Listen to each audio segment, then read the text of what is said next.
শাকিব খান শিল্পী সমিতির নির্বাচনে না এসে ভালো করেছে। যদি সে আসতো তাহলে দেখা যেত যে সে সে শাবনূরের স্টারডমের কাছে অপমানিত হতে হতো তাকে, এবং অপমানিত হয়ে তাকে আসলে অত্যন্ত দৃষ্টিকটু লাগতো। এটা একজন পোস্ট করেছে, দেখেন সে এখানে কী লিখেছে যে শিল্পী সমিতির নির্বাচনে শাবনূরের স্টারডম যে পর্যায়ে, হ্যাঁ, মানুষ যেটা দেখেছে শাকিব খান আসলে অপমানিত হতে হতো। এখানে তিনি বেশ কিছু কথা লিখেছে এবং আরও কী কী এই পোস্টটা পড়ে আমরা রিয়াকশন দেবো, এবং এটা নিয়ে আমি একদম থাম্বনেলে দিয়ে দেবো, এবং এটা নিয়ে আমি বেশ কিছু কথা বলবো।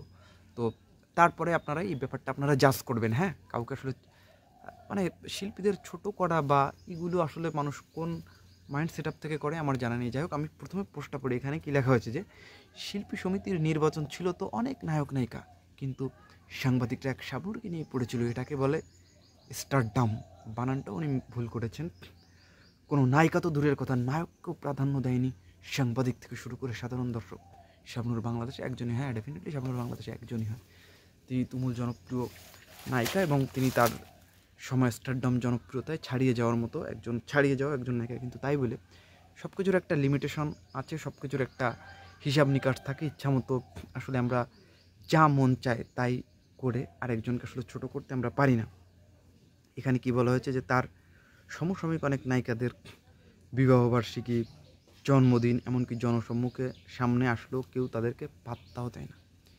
কিন্তু শিল্পী সমিতির নির্বাচনে দেখা গিয়েছে যে সব শাবনূরকে নিয়েই মেতে আছে, তারা ওখানে আসলেও তাদেরকে কেউ গুরুত্ব দেয়নি। এবং আরও বলা হয়েছে যে শাকিব খান ভাই ভালোই করেছে আজকে না আসে, তা নাহলে সাংবাদিকরা শাবনূরকে পেজা শুরু করছে শাকিব খানের দ্বারা এক প্রকার অপমানই হতো, তাদের দ্বারা এক প্রকার অপমানিত হতো। এটা বাংলাদেশ সবাই জানে, জনপ্রিয়তা শাবনূরের ধারে কাছেও শাকিব নেই। তো এই পোস্টটা আসলে যিনি করেছেন আমি জানি না তিনি শাকিব হেটার্স নাকি সে শাকিব ভক্ত। সে আসলে শাবনূরকে আসলে হেয় প্রতিপন্ন করার জন্য সে আসলে এই কথাগুলো বলেছে। আমি আসলে এই ব্যাপারটা জানি না। তো এই ব্যাপারটা আসলে আমি জানি না, বা এই ব্যাপারটা আমার জানারও কোনো রকমের প্রশ্ন বা আমার জানার কোনো ইচ্ছাও আমার এই ব্যাপারটা নিয়ে আসলে সে তার কোন মানসিকতা থেকে এই ব্যাপারটা সে আসলে পোস্ট করেছে। কিন্তু আমি শুধু একটা কথাই বলবো যে শাবনূর এবং শাকিব খান আপনি যদি স্টারডম হিসাব করেন, তো বর্তমান সময় যেহেতু Shakib Khan current running superstar এবং শাবনূর জনপ্রিয়তায় তুঙ্গে থাকতে পারে আলাদা হিসাব, শাবনূর একজনই নায়িকা।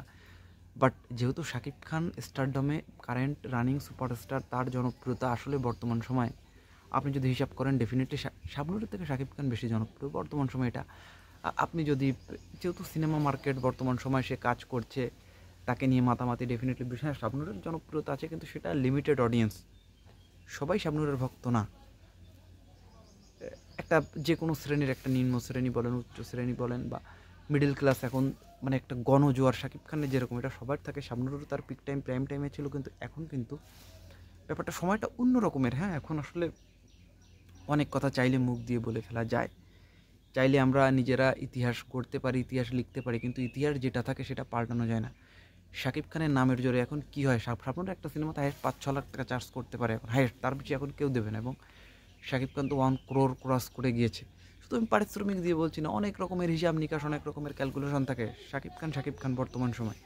তো যাই হোক, এই ব্যাপারটা আসলে আমার খুবই দৃষ্টিকটু লেগেছে এই পোস্টটা দেখে আসলে, যে হ্যাঁ শাবনূরের স্টারডমের কাছে অপমানিত হতে হতো শাকিব খানকে। এটা খুবই দৃষ্টিকটু লাগার মতো একটা বিষয়।